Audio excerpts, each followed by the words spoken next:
Guardians, we've come far since Gaul's defeat. We've rescued Osiris, found Anna Bray, and woke up Rasputin.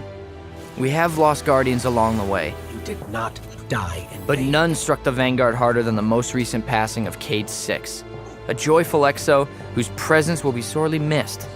Murdered by his own hand cannon, the Ace of Spades, an unjust assassination by the misguided Prince Uldren Sov. Now Uldren has fled deep into the Reef with 7 barons, and each baron has an army of scorn at their command. It's up to us to stop Uldren and to take out these barons before they wreak any more havoc on this system.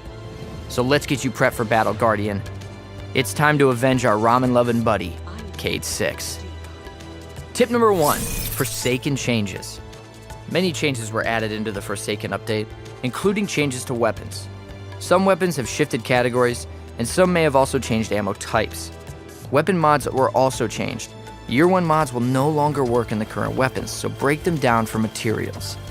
This change also means that you are no longer able to alter elemental damage types of weapons. Now, let's talk supers.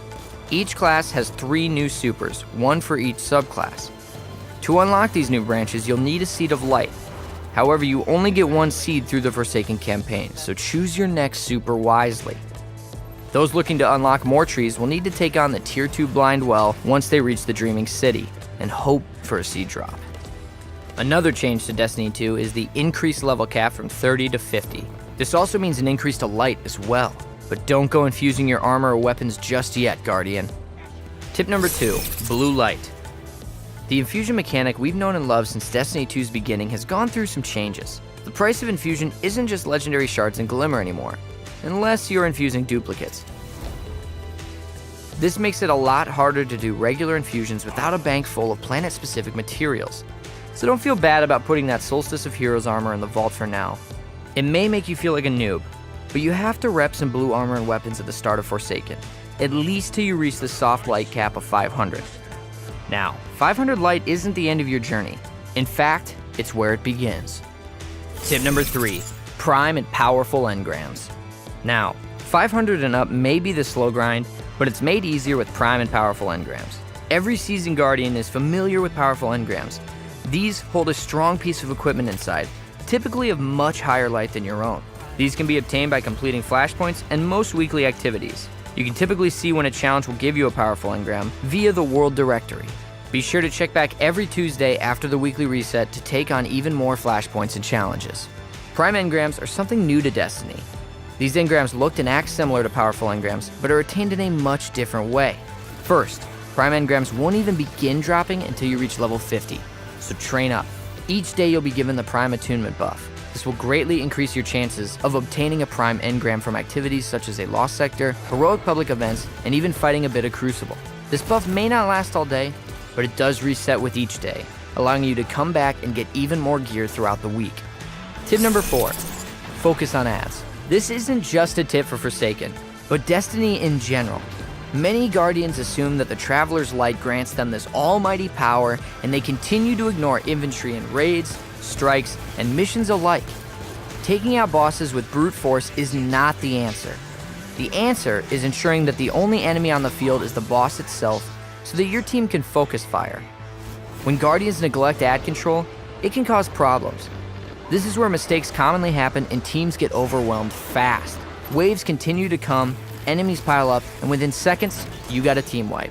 Most bosses send out enemies in waves depending on their remaining health. At the beginning of each wave, your team should focus on ad control until all that's left is the boss. Sure, it may take more time, but it's far faster than facing team wipe after team wipe. Tip number 5, Gambit.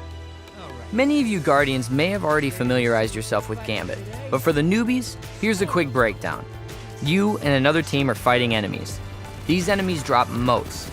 You deposit these motes to summon the Primeval. First team to destroy their Primeval wins. Sounds pretty simple, right? Well, the challenge of this game type is when a large sum of motes are dropped off at one time. This summons blockers. If you die with motes, you lose them. Oh, also, one teammate is able to invade the other team's field and try and take them out. But we do have a few quick tips for you if you choose to play this game type. Save invading until your opponent has summoned a Primeval, or they're holding a ton of motes that they haven't deposited yet. When you take out an opponent while their Primeval is out, the Primeval will begin to heal, buying your team some time. Till then, focus on collecting and depositing motes.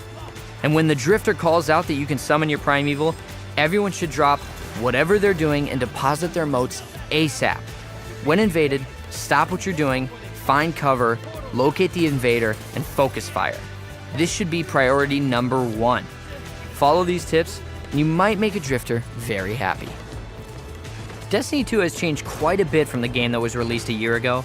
Bungie took the community feedback to heart and released it all into one amazing expansion, Forsaken. And with 3 more expansions planned for year 2, it only has us more excited for what's to come. I mean, heck, we've barely started year 2. We've got a lot to look forward to, and for us here at Tips and Tricks, we only have one request. Festival of the Lost. Please give me back my Ghost.